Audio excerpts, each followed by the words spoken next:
안녕하세요. 생생법률쇼 진행을 맡은 김도희입니다. 매주 목요일 생생법률쇼에서는 정치 이슈를 짚어보고 분석하는 시간 함께 하는데요. 장윤미 변호사님 모셨습니다. 어서 오세요. 네, 안녕하세요. 네. 네, 오늘도 자세한 정치 현안 이야기들 네. 나눠볼 텐데요. 네. 오늘도 잘 부탁드리겠습니다. 네, 잘 준비해 왔습니다. 네, 지금 이 방송은 유튜브를 통해서도 실시간으로 함께 방송되고 있습니다. 많은 시청 부탁드리고요. 유튜브를 통한 소통의 창구도 열어두겠습니다. 방송 중에 궁금하신 질문들을 올려주시면 저희가 답도 해드리니까요. 많은 참여 바랍니다. 여러분은 지금 생생법률쇼와 함께하고 계십니다.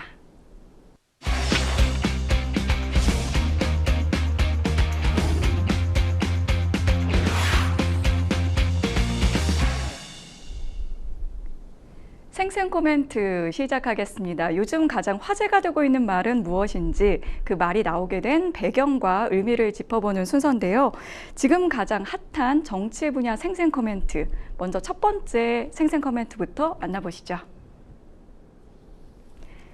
타지마할 국고 손실, 주범은 문 전 대통령. 네, 문재인 전 대통령의 회고록에서 김정숙 여사의 인도 타지마할 방문은 영부인 첫 단독 외교라고 쓴 부분, 이 문제가 다시 수면 위로 떠오르고 있습니다.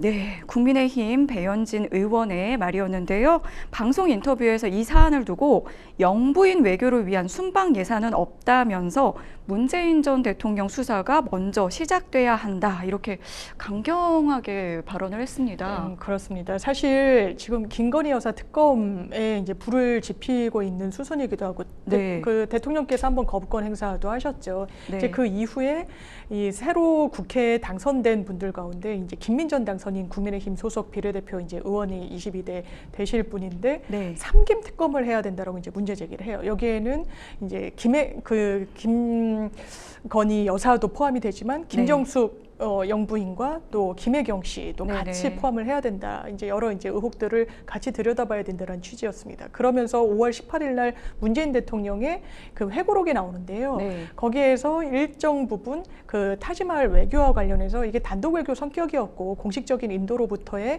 좀 초청이 있었던 사안이다라는 또 해명 내용이 나와요. 이 부분이 좀 정치권에서는 논란이 됐었기 때문에요. 네. 그 부분과 관련해서 지난번에 이제 문체부 장관 청문회 때 배현진 의원이 관련 청문위원이었기 때문에 네. 이 부분에 대해서 질의를 했었습니다. 네. 그러면서 혹시 김정숙 여사가 인도 방문을 한 부분에 문제는 없는지, 그리고 좀 이례적이지 않은지에 대한 질의를 했었어요.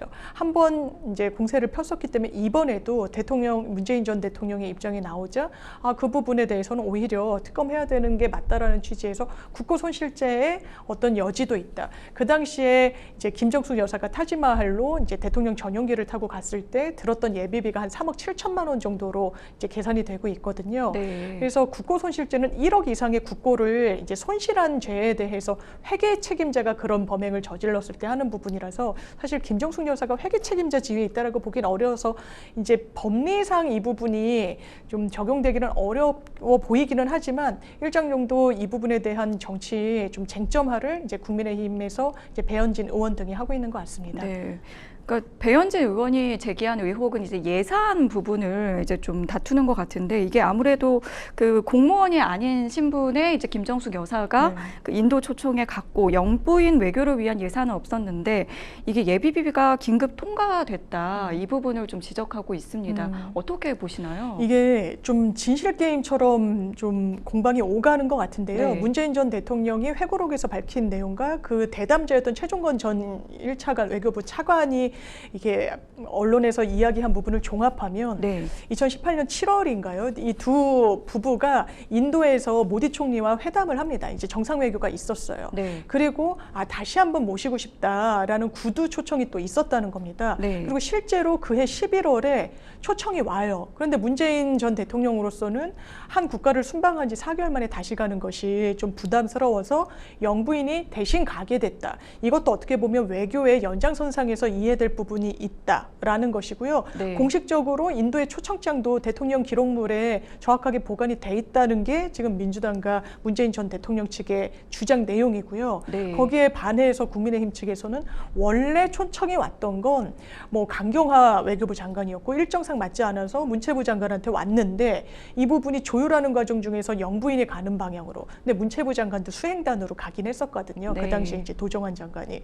그래서 이 부분과 관련해서는 우리가 먼저 적극적으로 얘기한 거 아니냐라는 이야기를 하지만 이게 실무선에서 누구한테 먼저 이제 그 초청이 왔는지에 대해서는 좀 진실 게임처럼 됐지만 종국적으로는 어쨌든 김정숙 여사에 대해서는 초청장이 온 거는 이제 맞는 것 같고요. 왜냐하면 초청장이 있다라고 네, 정확하게 이야기를 하고 확인을 했다라고 하니까요. 그래서 그렇다면 그 이후에 예비비를 좀 편성해서 간 것은 맞느냐라는 취지의 문제 제기가 나오고 있는데 네. 이제 반대로 예비비라는 건 국가의 비상금 같은 개념인 건 맞아요. 네, 네. 그런데 이제 윤석열 대통령도 정상외교에 상당히 많은 공을 들였었죠. 그래서 실제로는 외교부에서 정상외교 비용으로 책정했던 게 249억이었었어요. 네. 근데 530억 이상을 썼거든요. 이걸 다 예비비에서 꺼내 쓴 거예요. 네. 그래서 200억 이상이 이제 초과가 됐기 때문에 부적절하긴 하지만 그걸 특검하자고 하진 않잖아요. 네. 그래서 이게 좀 정치적인 쟁점화로 넘어가는 거 아니냐, 김건희 여사에 대한 국민적 의혹이 좀 커지니까 이게 물타기 아니냐라는 게 민주당의 시선인 것 같습니다. 네, 그 말씀해주신 것처럼 이제 배현진 의원뿐만 아니라 윤상현 국민의힘 의원도 이 김정숙 여사의 인도 타지마할 방문은 이 특검 대상이다 이렇게 밝혔어요. 네. 계속해서 좀 뭔가 이거를 좀 이 이슈를 좀 끌어가려고 하는 의도가 좀 있는 게 아닌가 이런 지적도 그렇습니다. 있는데. 사실 김건희 여사가 여당과 여권에는 좋은 이슈는 아닌 것 같아요. 지금 이제 22대 국회 개원을 앞두고는 조금 더 그런 측면이 있고, 그러자 사실 문재인 대통령이 이제 과거의 대통령이잖아요. 네. 벌써 윤석열 정부가 집권 3년 차를 맞았거든요. 그래서 그 당시부터 사실 타지마할과 관련해서 보수 진영에서는 상당히 비판이 있었습니다. 근데 그게 사실 재소환된 거예요.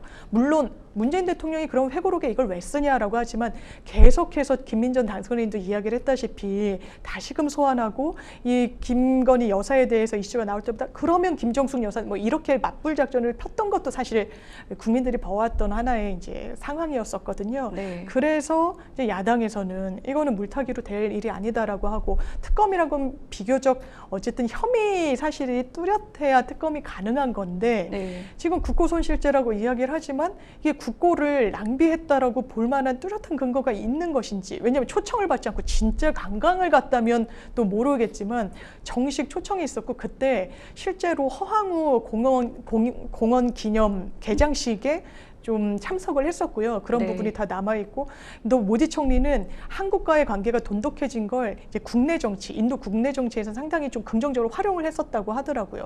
이런 건 다 동선이나 이런 건 기록에 남는 것이고요. 그래서 이거를 지나치게 정치 쟁점화하는 거는 좀 온당하지 않은 게 아닌가, 저 개인적으로는 그렇게 생각합니다. 네, 그렇군요. 자, 이어서 이제 다음 생생 코멘트 만나보도록 하겠습니다. 두 번째 생생 코멘트는 어떤 말일까요? 세상 사는 게 성질대로 안 되더라. 성질대로 안 되더라. 세상 사는 게 참 쉽지 않은 어떤 분의 말 같은데요. 누구일까요? 네, 민주당 추미애 당선인입니다. 얼마 전에 이제 국회의장 후보 경선에서 탈락을 했는데 심경을 밝혔습니다. 선거 직후에 많은 분들이 이 추미애 당선인의 마음이 어떨까 궁금을 했는데 이런 이야기를 했어요. 네, 어떻게 보면 좀 앙금이랄까요? 속상함이 안 풀린 것 같아요. 네. 보통은 이제 인생이 내 뜻대로 안 풀릴 때, 아, 인생 참 내 생각대로 안 된다라고 네, 얘기를 그쵸. 하는데 내 성질대로 안 된다라는 표현을 이제 잘 네, 쓰시는. 뭔가 이제 또 아직은 좀 분노가 남아있는 그렇죠. 표현일 것 같네요. 그러니까 분노가 남아있다는 거에 또 한 가지 단면은요. 지금 민주당 당선인들이 워크숍을 가 있어요. 네. 왜냐하면 이제 어떻게 원내 전략을 세울 것인지, 또 네. 당원들 마음과 이제 국민들 마음을 어떻게 잡을 것인지 이제 회의를 하러 가는 거예요. 네. 그런데 추미애 당선인 안 갔거든요. 네. 당선인 신분들은 다 거의 가는 거의 당선인 다 없고. 갔어요. 한 네. 3-4명인가 빼고 다 가는데 네. 불가피한 뭐 일정이 있었다고는 하시지만 아마 국회의장 그 선출에 네. 불만의 여진이 남아있 했다라고 볼 수밖에 없는 것이고요. 또 본인이 그 부분을 사실상 숨기지 않는 게 참 인생 내 성질대로 안 된다라고 했을 때 모든 사람이 이거는 국회의장에 선출이 되지 않아서 후보로 거기에 네. 대한 불만으로밖에 해석될 수 없는 그런 이야기를 하고 있어서 또 민주당에 던지는 파장이 상당히 크거든요. 지금 당원들이 탈당을 하고 있기 네, 때문에 네. 그래서 이 부분이 좀 잘 마무리가 되기를 이제 민주당 구성원들은 좀 바라는 것 같습니다. 네. 근데 뭐 정치인으로서뿐만 아니라 이제 너무 많은 분들이 이제 언론에서 당연히 뭐 이게 추미애 당선인이 될 거다 이렇게 예측을 하다 보니까 맞습니다.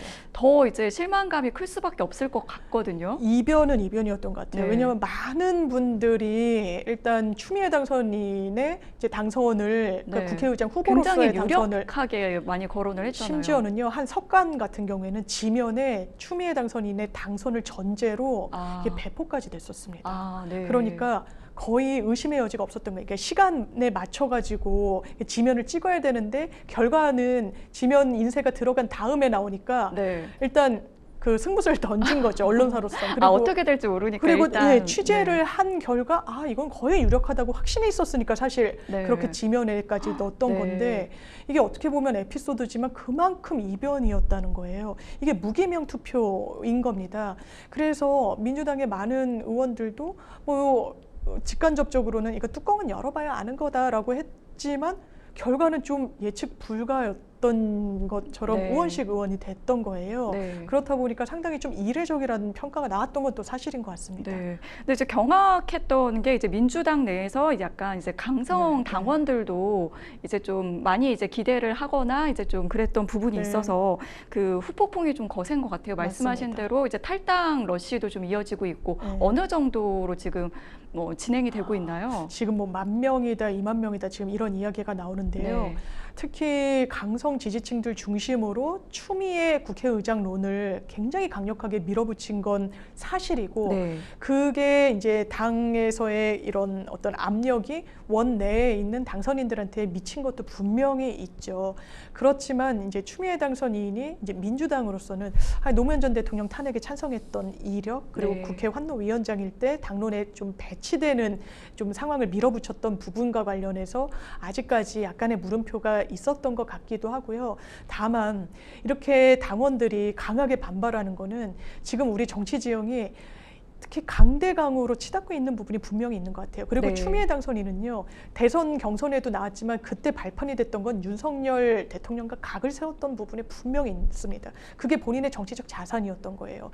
지금 윤석열 대통령에 대한 비토 목소리가 좀 있는데 민주당 당원들 사이에선 그게 더 강력하죠.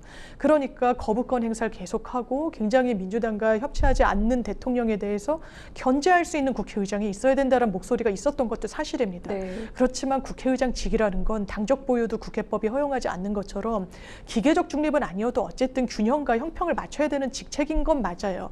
그런 부분 때문에 아무래도 당선인들이 좀 우원식 의원 쪽에 기운 게 아닌가라는 분석이 나오는 것 같고요. 네. 다만 보통은 탈당을 하게 되면은 그냥 기계적으로 수리를 하게 되지만 지금은 좀 약간 좀 그렇죠. 기다려 달라고 맞습니다. 좀 하고 있는 것 같더라고요. 지금은 한번 보류하겠다는 거예요. 이게 좀 즉흥적이고 좀 즉각적인 대응 아니겠느냐. 그래서 한 번 더 숙고할 수 있게 좀 당에서는 기다리겠다, 좀 보류하겠다라고 하는데, 그러니까 탈당은 본인 의사대로 당연히 할 수 있지만요. 한 번 탈당했는데 다시 입당하는 거는 또 제약이 약간 있거든요. 네. 실질적으로 제약이 그렇습니다. 있어요. 특히나 출마를 하는 분들은요, 입당이 되더라도 탈당 전력은 대단히 마이너스로 이제 후보 선출을 할 때 그런 지표에 반영을 해가지고 네. 사실상 본선에 못 나가게 되는 경우들이 있어요. 그래서 또 이런 부분과 관련해서 좀 보류하는, 만류하는 목소리도 있는 것 같습니다. 네, 그 이재명 그 대표로서는 좀 고민이 좀 깊을 것 같거든요. 이게 사실 그 당원을 달래는 그런 모습들을 많이 보여주고 네. 있는데, 뭐 당원 중심의 정당이 되겠다 이렇게 정체성 이야기를 하기도 했고, 시도당 위원장 뽑을 때 권리당원 의사 반영 비중을 좀 높일 수 있는 방법을 좀 모색해 달라 이렇게 좀 주문을 하기도 했습니다. 이게 어떻게 보면은 이런 그 강성 지지층을 좀 모른 척 할 수는 네. 없고, 근데 또 앞으로 이제 대권을 이제 좀 내다보고 있잖아요. 네. 대선 주자로서는 또 중도층과 또 멀어질 수도 있어서 좀 맞습니다. 복잡할 것 같다는 생각이 듭니다. 이게 어떻게 보면 딜레마고요. 이게 네. 꼭 우리나라뿐만 아니라 당원 중심 정치를 이야기하는 여러 국가에서 명과 암이 있는 거예요. 마치 우리나라 정치에서는 당원의 직접 민주주의 그리고 당원 중심 정치가 정답처럼 그냥 통용되는 경우들이 있는데 네. 분명히 반작용도 있는 것이거든요. 이를테면 당직자 출신 민주당 당선인들이 성명서를 발표했어요. 내용은 원내대표 선거, 국회의장 선거할 때 당원도 투표할 수 있게 하겠다라는 겁니다. 네. 그런데 당원이란 건 민주당 같은 경우에 뭐 250만이다, 뭐 300만이다, 약간 그 수치는 좀 차이가 나긴 하는데 거의 200만 이상의 당원이 있단 말이에요. 네. 그런데 이 부분과 관련해서 원내대표에 그렇다면 당원이 뭐 의사표명을 할 수 있겠다라고 했을 때 모든 당원이 하는 건 아닙니다. 그러면 과다 표집의 문제도 있는 거예요. 이른바 큰 목소리를 내는 내지는 강성의 목소리를 내는 지지층이 더 크게 당내에 이런 의견 수렴 작용에 이게 작동할 수도 있는 어떻게 보면은 단점도 있거든요. 네. 그래서 그 방향이 온당한지는 좀 의문이고요. 민주당에서는 이제 우상호 의원도 설명을 하지만 당직은 당원이 이를테면 당대표는 당원이 뽑는 게 맞죠. 당의 대표니까요. 그런데 뭔가 선출직을 뽑을 때는 국민 여론, 그래서 이제 당내 경선을 할 때도 일반 여론조사 네. 비율을 좀 가정을 하는 건데 그렇게 가는 방향이 기본적으로는 좀 맞지 않나 저 개인적으로는 그렇게 생각합니다. 네. 강성당원의 그 어떤 당심을 달래려고 하는 민주당 이야기까지 좀 나눠봤고요. 마지막으로 생생 코멘트, 세 번째 생생 코멘트 만나보시죠. 차기 대선에 대통령 탄생시키겠다. 네, 굉장히 포부를 밝혔는데요. 누가 한 말일까요? 네, 개혁신당 신임 당대표로 선출된 허은하 전 의원의 말이었습니다. 지금 현재 여야 대표로 잇따라 방문하면서 굉장히 바쁜 일정을 소화하고 있는데 특히 이제 황우여 국민의힘 비대위원장 만나서 뭐 이념적으로 우린 같은 정당이다 이런 이야기가 오갔다고 해요. 사실 국민의힘으로서는 물론 이제 개혁신당하고 이제 같은 뿌리다 이렇게 하면서 좀 협조를 네. 해 나가자 이런 제스처를 좀 보인 것 같거든요. 그렇죠. 네. 지금 이제 허은하 의원, 그러니까 개혁신당의 구성원들은 뭐 천하람 당선인이나 허은하 의원이나 이준석 대표 같은 네. 경우에 다 국민의힘 출신이죠. 국민의힘의 뿌리를 대고 있습니다. 그렇다면 지금 22대 국회에 당선인들을 분류할 때 개혁신당의 세석을 범여권으로 엮나요? 그렇지 않습니다. 범야권에 넣죠. 네. 지금 국민의힘에서 같은 뿌리니까 우리 연대할 건 연대하고 협조할 건 협조하자라고 하지만 이 두 진영의 간극은 점점 멀어지는 것 같아요. 사실 민주당에서 당대표가 공식적으로 탄핵 이런 부분은 언급하지 않습니다. 대통령 탄핵은 워낙 엄중하기도 하니까요. 그런데 이준석 대표는 T-익스프레스 이러거든요. 네. 최상병 특검 거부하면 T-익스프레스를 타게 될 것이다라는 취지를 이야기해요. T라는 건 탄핵을 암시하고 본인도 그 부분을 부인하지 않습니다. 오히려 오늘 때우고 외부에서 그러면 만약에 탄핵이 안 되면은 임기 단축 개헌이라도 받아라. 명시적으로 공식적으로 이야기를 해요. 국민의힘과는 물과 기름처럼 그런 이슈에 있어서 이미 섞일 수 없는 좀 건널 수 없는 강을 건넜다라는 생각이 들어서요. 정말 한 뿌리에서 나왔지만 일단은 완전히 그냥 먼 길을 서로 가고 있는 것 같습니다. 네, 그 말씀해 주신 것처럼 이준석 전 대표가 이제 윤석열 대통령에 대해서 굉장히 강력하게 그렇죠. 좀 발언을 예. 계속 해 나가고 있는데 이런 상황에서는 좀 개혁신당하고 국민의힘이 좀 연대하거나 이런 건 좀 어렵다고 보시나요? 어떤가요? 그렇죠. 왜냐하면 지금 가장 현안이 되는 부분에 대해서 한 목소리를 낼 수 있느냐를 봐야 될 텐데요. 큰 현안이란 건 아무래도 특검 정국이라는 이야기가 나오는 것처럼 이제 최상병 특검이 있고 네. 또 김건희 여사 특검이 있습니다. 두 부분에 대해서 오히려 개혁신당은 국민의힘보다는 민주당과 결을 같이 한다고 보여지죠. 그렇다면 과연 현안과 관련해서 연대를 할 수 있는 그런 조건이 무르익지도 않았고요. 워낙에 지금 생각하는 바가 다르기도 하고 그리고 반농담조로 윤석열 대통령은 아마 이재명 대표보다도 이준석 대표를 더 싫어할 네. 거다라는 이야기도 네, 하고 그런 이야기도 있죠. 나오고 있죠. 왜냐하면 오히려 더 서로를 잘 알고 대선 때 한 팀이었기 때문에 갈라섰을 때는 더 비토하는 심정이 서로 간에 강할 수밖에 없어 보이니까요. 심지어는 이준석 대표가 언론 인터뷰에서 대통령이 본인을 향해서 뭐 욕설을 했다, 뭐 이렇게까지 공개 경계 직격을 하기도 했어서 참 이 유기적으로 화합한다거나 정치적으로 한 길을 가기에는 지금 국면에서는 좀 기대하기 어려워 보입니다. 그렇게 보시고 있고요. 지금 현재 이제 조국 혁신당하고는 최상병 특검법을 좀 공조하고 있거든요. 네. 개혁신당이.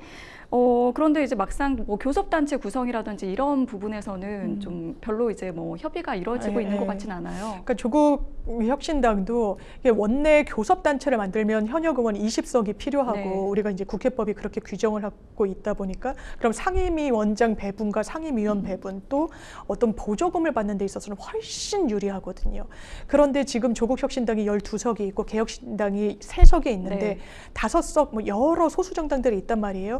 끌어모으면 어쨌든 20석을 만들 수 있는데 그런 기계적인 결합은 하지 않겠다고 조국 혁신당도 이야기하고 있고요. 네. 이 부분이 뭐 어떤 보조금, 지원금을 위해서 이런 좀 수단을 위해서 그냥 뭉치다 보면 또 다른 정치적인 좀 마이너스가 있을 수도 있기 때문에 지금 당장 이 부분을 엄청나게 적극적으로 추진하겠다는 입장은 개혁신당도 마찬가지고 조국 혁신당에서도 없는 것 같습니다. 이슈에 따라서 이제 네. 그때그때 좀 다르게 대응할 수 있을 네. 것 같아 보인다는 이야기 해주신 것 같고요. 허은하 신임 대표 이제 2년 뒤에 지방선거에서 그 모든 선거구에 후보를 내고 또 차기 대선에서는 대통령도 탄생시키겠다 이렇게 좀 포부를 밝혔습니다. 근데 지금 현재로서는 사실 3석에 네. 불과하잖아요. 원내 뭐 제4당이긴 하지만 어떻게 좀 앞으로 풀어나가야 할 숙제도 좀 많을 것 같고요. 네, 2년 뒤에 지방선거가 있기 때문에 네. 거기에 전국 단위에 정말 다 후보를 내면 전국 정당으로 우뚝 서는 건데 그런 인력풀을 과연 지금 구축할 수 있을 것인가의 문제가 하나 있어 보이고요. 신생 정당이니까. 네. 그리고 개혁신당은 사실 이준석 정당으로 봐도 무방합니다. 그러면 이준석이라는 정치인의 아주 근간이 되는 지지층은 어떤 층인가? 본인이 20대 포이론을 이야기하는 데서도 알 수 있듯이 20대 그리고 30대의 남성 지지층들이에요. 네. 그러면서 거기에 소구하는 여러 전략과 정책들을 내놨습니다.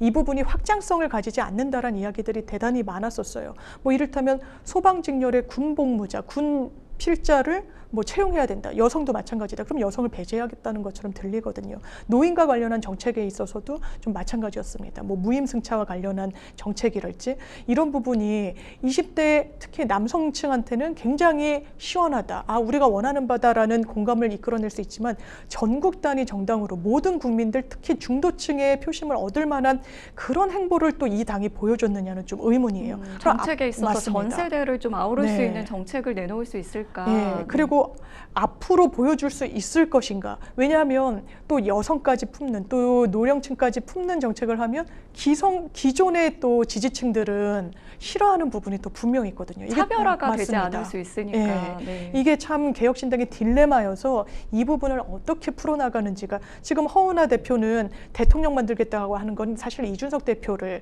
이제 염두에 둔 발언인 네. 거죠. 근데 정말 뭐 차차기 대선 주자로 이미 분류되기 시작했지만 정말 대통령이 될 수 있을지는 이 산을 넘어야 알 수 있을 것 같습니다. 네, 그렇군요. 앞으로 이제 제4당인 이제 개혁신당의 지금 신임 대표가 뽑힌 상태인데 앞으로의 과제까지도 한번 알아봤습니다. 지금까지 생생 코멘트 만나봤고요. 저희는 잠시 후에 뉴스픽스로 돌아오겠습니다. 여러분은 생생 법률쇼와 함께하고 계십니다.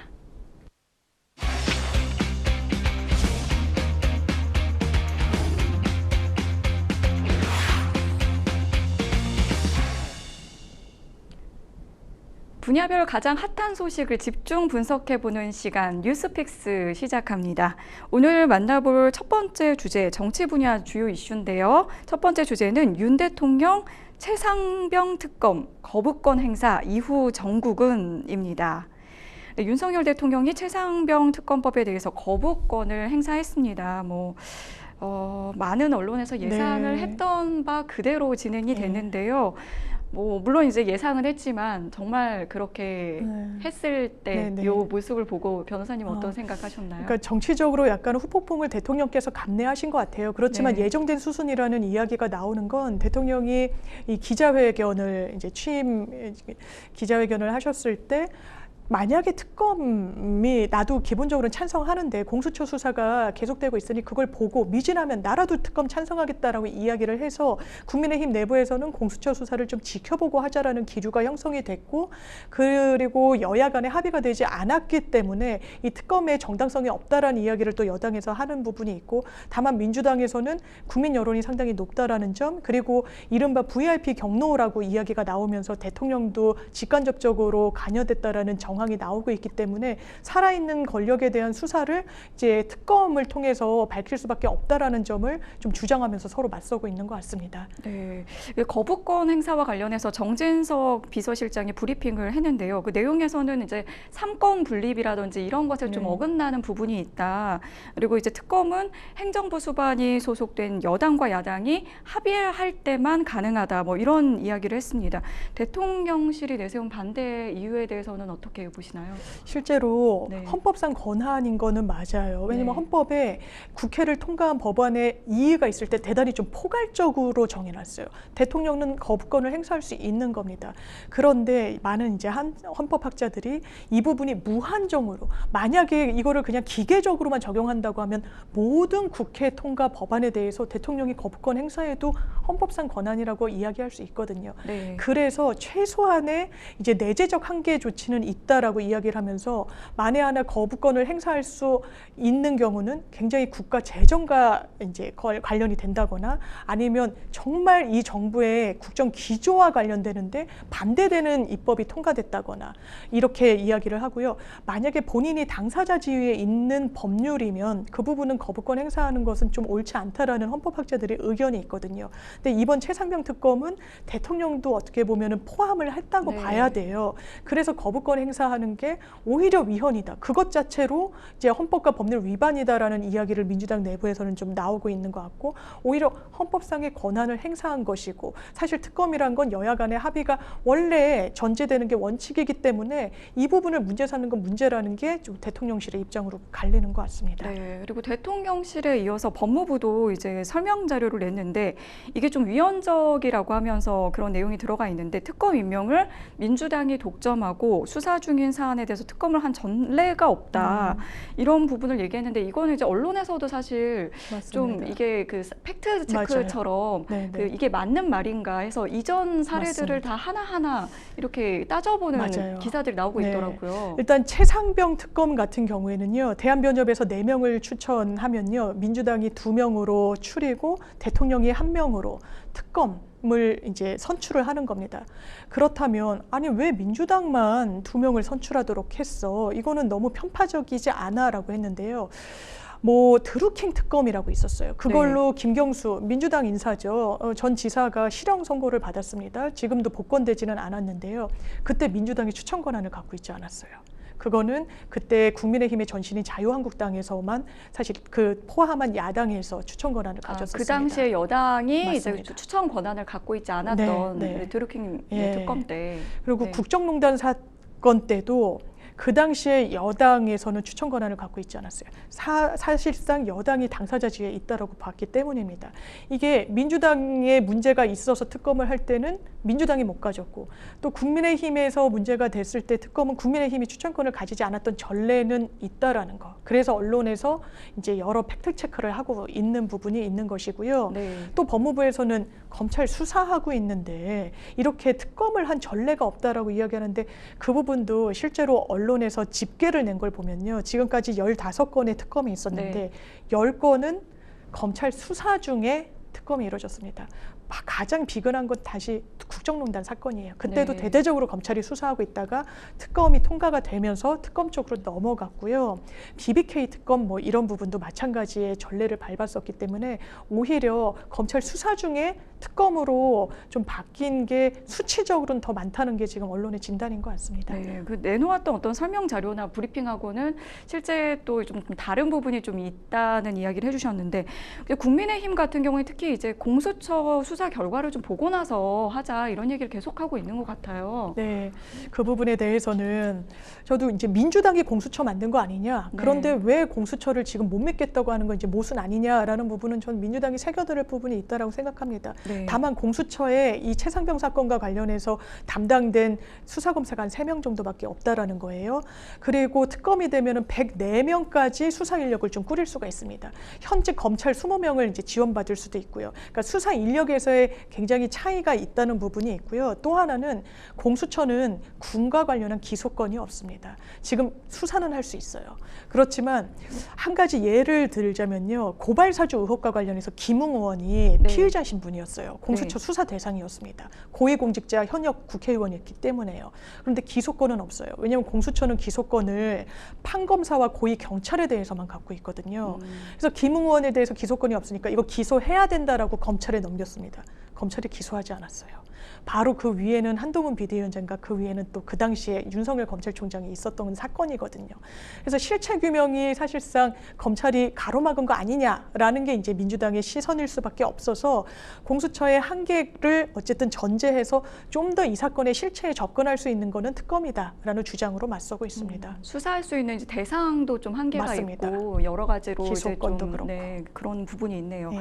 그러면 이제 또 나오는 게 이제 그 독소 조항 등을 이유로 이제 극적으로 좀 이제 합의를 봤던, 그러니까 예를 들어서 약간 이태원 참사법 그 이제 통과 네. 같은 거를 좀 생각하고 맞습니다. 있는 것 같아요. 이제 그렇게 좀 여야가 뭐 독소 조항은 좀 빼고 합의를 해서 수정안으로 좀 뭐 중재안을 받아들이면 어떻겠느냐 이런 얘기도 나오는데 이거는 지금 분위기로서는 사실 민주당에서는 좀 받아들이기가 어렵지 않을까 싶거든요. 그러니까요. 국민의힘에서 이야기하는 독소조항이란 건 크게 두 가지인 것 같은데요. 네. 이제 특별검사 추천 권한을 왜 민주당만 갖느냐라는 거 하나. 네. 근데 아까 말씀드렸다시피 그거는 사실상 누가 당사자이냐에 따라서 좀 달리 네, 이제 네. 적용해왔던 부분이 또 분명히 있고요. 하나는 수사 브리핑입니다. 그 법의 내용은요. 국정농단 특검 때의 수사 브리핑과 거의 똑같이 들어가 있어요. 그 당시 국정농단의 수사검사가 한동훈 전 위원장과 윤석열 대통령이었던 겁니다. 네. 수사 브리핑을 했기 때문에 사실상 피의 사실을 공표하는 거 아니냐라고 하는데 수사 브리핑을 피의 사실 공표 형식으로 한다면 피의 사실 공표죄라는 처벌 조항이 있기 때문에 그건 법이 허용하는 부분이 아니고요. 국민의 알 권리 차원에서 필요 최소한으로 이 부분을 브리핑을 하는 건데 그거는 사실 저번에 수사를 했던 한동훈 전 위원장 등등이 제일 잘 하기도 하고 잘 아는 부분이기도 하거든요. 그렇다면 그 당시에는 독소조항이 아니었고 그게 다른 사안에서는 독소조항이라고 이야기하는 건 모순 아니냐 이런 의견이 나옵니다. 네, 그리고 이제 이 사건의 핵심 인물이라고 할 수 있는 분들이 이제 최근에 소환을 돼서 조사를 받았습니다. 김계환 해병대 사령관과 이제 박정훈 전 해병대 수사단장인데요. 원래는 이제 그 VIP 경로설 이 부분의 어떤 진실을 밝히기 위해서 대질 조사를 네. 하려고 했었는데 이게 좀 김계환 사령관이 거부를 네, 했다고 맞습니다. 하더라고요. 이 어떤 이유 때문일까요? 일단 김계한 사령관이 키맨이란 이유가 나오는 게 네. 지금 이 사안은 최상병 사건과 관련해서 초동 조사를 했던 해병대 수사단에서 8명 입건할 필요가 있다라고 해가지고 경찰에 네. 이첩하겠다고 해서 그 국방부 장관이 사인까지 합니다. 네. 그리고 수사 브리핑도 다 예정해 놨었어요. 근데 그게 다 번복되는 거예요. 그러니까 수사단장이었던 박정훈 대령은 이게 왜 그런지 의문인 거죠. 그러니까 본인의 상관인 김계한 사령관이 알고 봤더니 VIP가 이거 경로했다고 하더라. 이런 식으로 윗선까지 처벌하게 되면 이거 누가 그런 직책을 감당하겠냐고 굉장히 화가 나셨다고 네. 들었다라는 거예요. 그 이야기를 들었을 때 VIP는 대통령입니다. 그 이종섭 전 국방부 장관인 국무위원회 윗선은 대통령 말고는 없는 거예요. 네. 그래서 이른바 VIP 경로설이 상당히 중요한데 이게 대질이란 건 사실 수사기관 입장에서는 상당히 유효한 수사의 하나의 방법이긴 하지만 당사자들한테 강제할 수 있는 법적 근거는 없습니다. 그러니까 그걸 거부한다고 그랬을 때 하세요라고 할 수는 없는 거죠. 그런데 이걸 대질했을 때 본인이 이야기한 부분 아마 박정훈 대령은 내가 이른바 대통령까지 거명하면서 거짓말을 지어낼 동인이 없다라고 이야기를 하고 있고요. 그럼 어떻게 보면 상식적이기도 해요. 본인이 빠져나가기 위해서 듣지도 않은 말을 그것도 본인의 직속상관인 사령관으로부터 듣지도 않은 말을 지어낸다. 네. 그걸 대통령까지 운운하면서 좀 상상하기 어려워요. 최근에 공수처발로 나오는 그 뉴스를 보면 네. 해병대의 다른 고위 군인도 유사한 취지의 말을 김기현 사령관으로부터 들었다는 진술을 확보했다는 기사가 네네네. 나옵니다. 그렇다면 김기현 사령관이 총선 끝나고 뭐 군에게 보내는 편지 이래서 자기가 대단히 고뇌가 크다라고 또 하기도 했어요. 그래서 지금 그런데 김기현 사령관이 처한 어떤 상황을 보면 본인이 만약에 VIP 경로설이 사실이라고 이야기하면 이거는 바로 수사가 대통령한테 직접적으로 갈 수밖에 없습니다. 네. 여론도 그렇게 할 수밖에 없고요. 그런 부분이 부담이 되는 측면도 있을 것 같고요. 또 한편으로는 그런 말이 정말 없었을 수도 있는 거니까요. 그 가능성이 제로는 아니니까요. 좀 이런 좀 뭐랄까요, 좀 고려를 한 조치로 보입니다. 네, 이제 그 21대 국회에서는 이제 김진표 국회의장이 오는 28일에 이제 마지막 본회의가 될 것으로 예상이 되는데 이 마지막 본회의에서 최상병 특검법을 재표결하겠다고 이렇게 밝혔습니다. 그래서 이게 지금 현재 이제 국민의힘 내에서 이제 좀 이탈표가 나와야 맞습니다. 하는데 17표 이상의 이탈표가 나와야지 이제 네. 좀 통과될 수 있다.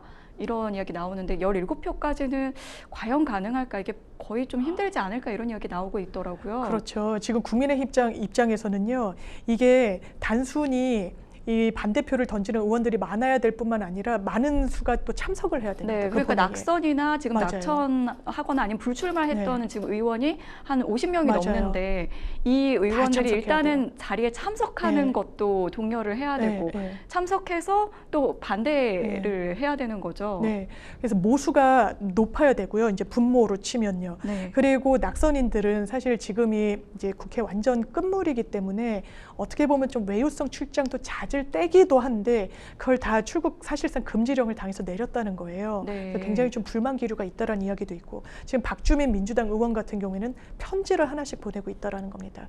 이게 재부의가 되면 나는 찬성하겠다라고 밝힌 국민의힘 의원들이 있어요. 공개적으로 밝혔습니다. 김웅 의원은 지난번에도 찬성 의견 밝혔고요. 네. 안철수 의원 그렇고 유이동 의원도 최근에 그런 지금은 입장 3명이 지금 세 찬성 명입니다. 의원을 찬성 네. 의견인 거죠. 이제 14명이 있으면 되는 건데 네. 지금 민주당이 지금 국민을 보시고 이 부분이 오히려 대통령이 거부권 행사를 해서 재부위에서도 부결이 되면 더 큰 정치적 곤란을 겪을 수도 있다라는 어떤 논리로 설득을 하고 있는데 이 부분과 관련해서 아니 최상병 사건을 왜 그냥 경찰로 이첩하고 두고 수사 범위 같은 거는 경찰에서 이제 조율해서 나중에 검찰로 넘기면 되는 거거든요. 근데 왜 무리해서 뭔가를 바꾸고 했느냐에 대한 불만 기류는 있다라고 언론에서 지금 전해지고 있고 그러면 이건 무기명 투표기 때문에 국민의힘 의원들이 어떻게 나올지는 정말 알 수가 없다. 그러니까 이게 무기명인 맞습니다. 투표라는 게 또 핵심인 것 같아요. 그렇죠. 그러니까 그래서, 소신 투표가 가능해질 예. 수 있다. 그래서 끝날 때까지 끝나는 게 아니다라고 했고 민주당에서는 총력적인 설득 작업을 국민의힘을 향해서도 하고 있는 상황입니다. 네, 이번은 이 제휴권, 그러니까 거부권 행사가 10번째인데 이게 또 숫자의 의미를 두는 분들도 굉장히 네. 많더라고요. 이게 뭐 이승만 정권보다도 거부권이 많다, 이렇게 조국 대표가 이런 발언을 하기도 맞습니다. 했고 또 이제 약간 여당에서는 뭐 루즈벨트 대통령도 거부권을 뭐 600회 넘게 뭐 행사를 했다 이렇게 맞불을 놨는데 어떻게 보세요, 거부권? 저는 개인적으로는 조국 대표가 이승만 전 대통령을 언급한 거는 대단히 시사하는 바가 있는 거죠. 하야한 대통령입니다. 그렇기 때문에 그것보다도 많다는 거는 그러면서 이승만 전 대통령의 말로를 기억하라는 취지로 또 직격하기도 했거든요. 굉장히 네, 상징적인 의미로 맞습니다. 발언을 했네요. 네. 그리고 루즈벨트 대통령이 600회 이상을 했는지 모르겠지만 최근에 조 바이든 대통령도 뭐 몇 회를 했다 이게 국민의힘의 의견인데요. 저는 대통령이 거부권 행사 당연하지만 헌법상 권한이기 때문에 할 수 있다고 생각합니다. 그런데 최소한 본인이 당사자로 수사를 받을 수도 있는 사안에 대해서 거부권 행사하는 게 과연 맞느냐라는 문제의식은 갖고 있어요. 국민들도 저는 비슷하게 생각하시기 때문에 이 특검에 대한 찬성 여론이 높지 않은가라는 생각이 드는데요. 이 부분은 사실 무리해서 대통령실에서 지시한 게 아닌가로 보이는 여러 정황들이 있습니다. 그 당시에 용산에서 국방부 장관에게 전화가 간 내역이 있다라고 수사기관에서 이야기를 하고 있고요. 그리고 막 경찰로 넘어간 걸 국방부에서 찾아오는데 그 당시에 공직기관 비서관과 통화한 내역이 남아 있고요. 그렇다면 이 부분에 대해서 대통령이 특검이 아니더라도 국민들께 설명드릴 의무가 있다라는 생각이 들고요. 그 부분과 관련해서는 거부권 행사가 혹시 셀프 보호를 위한 거 아니냐, 어떤 법률적인 정치적인 방어망을 치는 거 아니냐라는 인상을 받을 수도 있기 때문에 이건 대통령께서 사실상은 거부권 행사하시는 건 부적절했다고 생각합니다. 네. 이번에 21대 국회에서 만약에 이제 이 재표결이 부결이 돼서 뭐 법안이 폐기가 된다고 하더라도 22대 국회에서 뭐 가장 먼저 또 다시 재발의하겠다 이런 입장을 내놓고 있습니다. 22대 국회 같은 경우에는 이제 범야권 의석이 이제 192석이니까 국민의힘 입장에서는 이제 훨씬 더 이제 8석만 이탈을 그렇죠. 해도 이제 좀 위태로울 수 있거든요. 어떻게 보십니까? 그러니까 22대 국회에는 당연하지만 민주당이 재발의할 거예요. 이번에 네, 통과가 네. 안 되면요. 그러면 대통령 다시 한번 거부권 행사하실 겁니다. 그러면 또 200석이 필요한데 그때는 국면이 달라져 있죠. 왜냐하면 범야권 192석이거든요. 이 192석에서 국민의힘 이탈표 8표만 있으면 되는 겁니다. 지금의 17표의 절반밖에 안 되는 거예요. 그러면 그 당시에 국민의힘 의원들이 어떤 평가를 할 것인지, 대통령 지지율이 그 당시에 높을 거라고 생각하기 어렵습니다. 그렇다면 이때 만약에 거부권 행사에도 불구하고 다시금 가결이 되면은 대통령은 정치적으로 더 어려워질 수밖에 없는 거예요. 그렇기 때문에 이런 국면을 만들지 않기 위해서라도 어떻게 이번에 오히려 통과가 되는 게 국민의힘으로서도 낫지 않겠느냐는 판단을 하는 의원들도 있을 수 있겠다는 말씀 드립니다. 네. 대통령의 10번째 거부권 행사로 이제 점점 더 강대강 대치로 좀 흘러가고 있는 전국 이야기 나눠봤습니다. 뉴스픽스 두 번째 주제로 넘어가 보겠습니다. 뉴스픽스 두 번째 주제는 여권 잠룡들 신경전, 차기 대권 경쟁 시작입니다. 이게 이제 뭐와 관련해서 이제 목소리를 많이 냈냐면요. 최근에 이제 정부가 철회한 KC 인증 마크 해외 직구 규제와 관련해서 이제 일제히 이제 뭔가 존재감을 드러내는 언급들을 했습니다. 특히 이제 SNS를 통해서 설전을 좀 주고받았는데요. 이 내용 한번 짚어볼까 합니다. 이 KC 미인증 제품 직구 금지 정책 사실 내놓고 나서 사흘 만에 철회를 했습니다. 이게 좀 오락가락 행정이라고 할까요? 어떻게 보면 소비자 혼선을 더 불러일으킨 부분이 좀 있는데 변호사님은 좀 어떻게 생각하시나요? 이게 대단히 국정 운영이 좀 아마추어 같다는 지적이 나오죠. 네. 이런 혼선이 또 이번 처음만은 아닙니다. 네. 어떻게 보면 KC 인증받은 마크의 상품만을 수입하겠다라는 방향성은 맞을 수 있어요. 안전 점검을 해야 되고 국내 기업을 중국으로부터 좀 보호하겠다는 취지가 좀 녹아져 있긴 하거든요. 네. 그런데 지금 소비자들의 현실에 대한 여론 수렴 과정이 있었느냐? 전혀 없었습니다. 고위당정이라고 해서 집권 여당과 행정부가 같이 협의할 수 있는 기회도 있는데 그것조차 거치지 않았다라는 거예요. 그렇다면 다시금 환기되는 게 예전에 초등학교 입학 연령을 만 5세로 바꾸겠다고 그때도 했었습니다. 굉장히 좀 논란이 컸었죠. 아이 키우신 분들은 아시겠지만 5세와 6세 차이는 정말 현저하고요. 아이들은 1년 사이에 굉장히 크게 성장하기 때문에 지금 유치원 이런 부분에서도 아이 건사가 안 되는데 초등학교 학습으로 진입하는 그 연령대로 적당한가? 그때도 여론 수렴 과정 없었거든요. 네. 그리고 노동 시간을 69시간 허용하겠다는 그런 탄력 근로제와 관련해서도 다시금 화두를 던졌지만 제대로 진행되지 않았었습니다. 이렇게 설익은 정책이 이제 던져졌다가 뒷매짐을 못 맺었던 이런 부분들을 봤는데 이번 KC에서 또 다시 한번 터진 거죠. 그러면서 이 부분과 관련해서 잠룡들이 이른바 여권의 잠룡들이 총출동한 거예요. 네. 그래서 또 정치적 해석이 더 많이 나오고 더 커진 게 아닌가 싶습니다. 네, 이게 사실 직구 여기 규제를 발표한 게 16일인데 이게 이제 그 이후에 이제 유승민 의원이라든지 유승민 전 의원이라든지 나경원 당선인 같은 날에 이제 비판을 했고 그 뒤에 이어서 한동훈 전 비대위원장이 또 등판을 했습니다. 그래서 이 공식 발언을 또 이렇게 한 부분에 대해서 또 많은 언론들이 주목을 하고 있는 것 같아요. 그렇죠. 계속해서 이제 어떤 존재감을 드러내고 잊혀지지 않으려고 하는 부분도 좀 있는 것 같거든요. 네, 특히 눈길을 끈 건 한동훈 전 위원장이죠. 왜냐하면 공식적인 행보를 하지 않지만 뭐 식당에서 칼국수집에서 공원에서 도서관에서 이른바 목격담 정치한다고 그랬었죠. 있었죠. 근데 본인이 딱 현안에 대해서 입장 표명을 한 거예요. 정치적 기지개를 분명히 펴는 효과가 있었던 거죠. 그리고 이거는 정부 정책의 실정을 지적한 겁니다. 윤석열 대통령과 각을 세우는 모습이 있었던 거죠. 그렇다면 전당대회에 어떤 몸풀기를 시작했구나라는 분석이 그리고 이 글을 올림으로써 전당대회 출마는 그냥 기정사실로 이제 정치권에서는 받아들이는 분위기인 것 같고요. 이런 흐름에 또 오세훈 시장이 가담을 하면서 더 판이 커졌달까요? 오세훈 시장은 누가 보더라도 한동훈 전 위원장과 가장 유력하게 다툴 대권 주자입니다. 그렇다면 오세훈 시장은 어떤 정치적 스탠스를 취했느냐? 이거는 정부가 방향에 대해서는 좀 맞다. 그러면서 여당 중진으로서 왜 SNS로 본인 입장을 내냐? 충분히 소통할 수 있는 다른 이전 수단도 있는데 참 여당 중진의 처신으로서는 아쉬움을 남긴다라고 이야기를 해요. 네. 이건 누가 봐도 한동훈 전 위원장을 직격한 거 아니냐라는 해석을 나왔고요. 여당 중진이라고는 맞습니다. 했지만 이거는 한동훈 예. 전 위원장을 좀 예. 겨냥한 직격한 것이다. 네. 예. 근데 또 윤상현 또 국민의힘 의원 같은 경우에는 여당 중진은 보통 3, 4선 의원을 지칭하는 거기 때문에 한동훈 아직- 위원장이 이야기한 거 아니다. 네. 근데 아직은 그렇게 이야기를 정치인의 다를 바 없다 이렇게 보신 맞습니다. 거죠. 그렇지만 이거는 한동훈 전 위원장을 직격한 걸로 보이고요. 왜냐하면 한동훈 전 위원장이 이 발언에 이 SNS 글에 다시 했어요. 다시 네. 보내 반박글 올렸어요.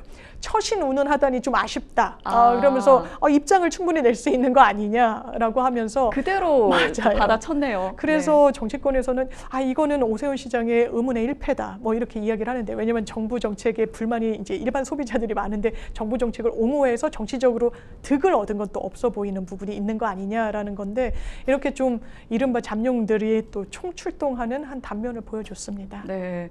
그리고 이제 유승민 전 의원도 이제 관련해서 이제 좀 반박을 했는데요.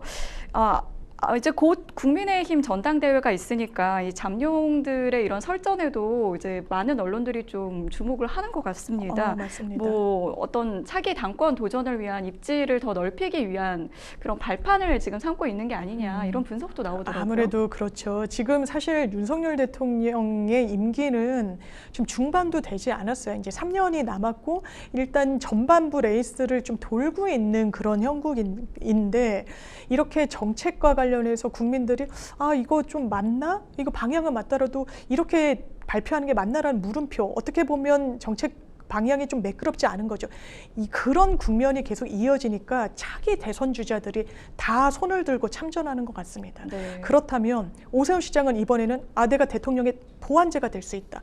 방향은 맞지만 요러저런 부분은 좀 아쉽고 정치적으로 문제 제기를 할 때는 이런 방향이 온당하지 않겠냐라고 훈수를 두면서 등장을 한단 말이에요.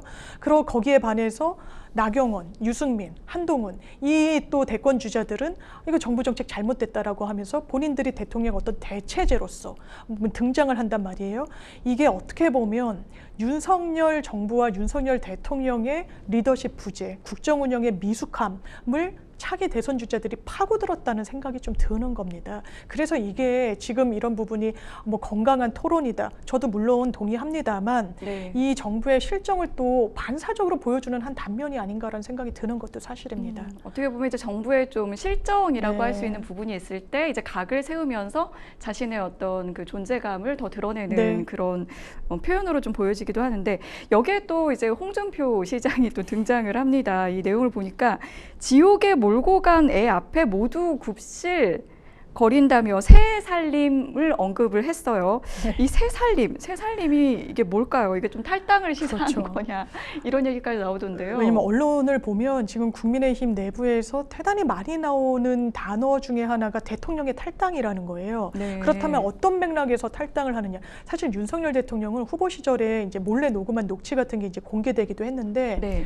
막 국민의힘 정신 차리게 해야 된다. 뭐 이런 당이 있냐? 막 이렇게 공식적으로 언급을 하기도 했고요. 네. 내가 민주당을 갈 수 있는 건 아니지 않냐라고 해서 마치 차악으로서 이제 국민의힘을 선택한 것 같이 하는 녹취가 공개되기도 했었어요. 네.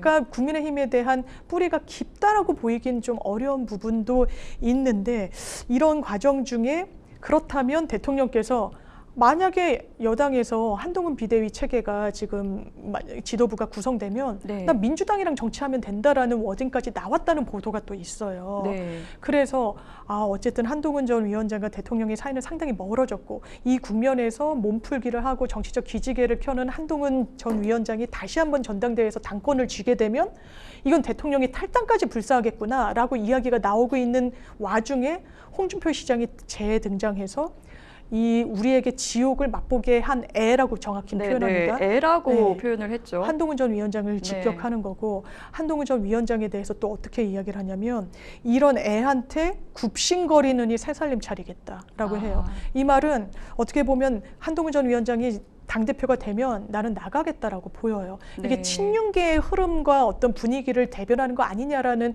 어떤 해석이 나오면서 이 말이 또 미묘한 파장을 낳았습니다. 네, 홍준표 시장 이제 그 한동훈 전 비대위원장 굉장히 저격하거나 좀 때리는 것 같은 강도의 그 비판을 많이 하고 있는데 뭐 이 당은 가망이 없다 이렇게까지 말을 했다고 해요. 이렇게 좀 더 강경하게 계속 가는 이유는 뭘까요? 1차적으로는 많은 분들이 차기 본인의 대권 가도의 경쟁자이기 때문이다라고 많이들 네. 분석을 하는데요. 본인은 그때마다 아니라고 하죠. 저는 오늘도 천하람 당선인이 한 라디오 프로에서 이런 이야기를 하던데 네. 다 맞는 말이라는 거예요. 그러니까 아마 한동훈 전 위원장은 정치적인 시험대에 한번 올랐죠. 총선에서. 좋은 성과 내지 못했습니다. 좋은 성과라기보다는 사실상은 낙제점을 받았어요. 그런데 국민의힘의 리더십이 없다 보니까 재소환되는데 이게 국민의힘에 과연 도움이 장기적으로 될 것인가에 대한 점검이 잘 없는 것 같습니다. 이런 부분에 대한 위기의식을 저는 홍 시장이 드러내는 게 아닌가라고 생각합니다. 네, 이 직구 규제 그 논란 때문에 이제 다시 좀 등장한 잠룡들의 설전이었는데요. 뭐 유승민 전 의원이라든지 한동훈 전 위원장 앞으로도 좀 목소리 낼 거라고 보시나요? 아무래도 그럴 겁니다. 일단 대통령에 대한 실정을 더 부각하기 위해서라도 그리고 본인의 입지를 다지기 위해서라도 이렇게 전면에 나서고 지금의 정부와 각을 세우는 일은 많이 등장할 거라고 생각합니다. 네, 여기까지 들어보도록 하겠습니다. 생생법률쇼 어느새 마칠 시간이 됐습니다. 오늘 함께해 주신 장유미 변호사님 고맙습니다. 네, 감사합니다. 네, 끝까지 시청해 주신 시청자 여러분 진심으로 고맙습니다.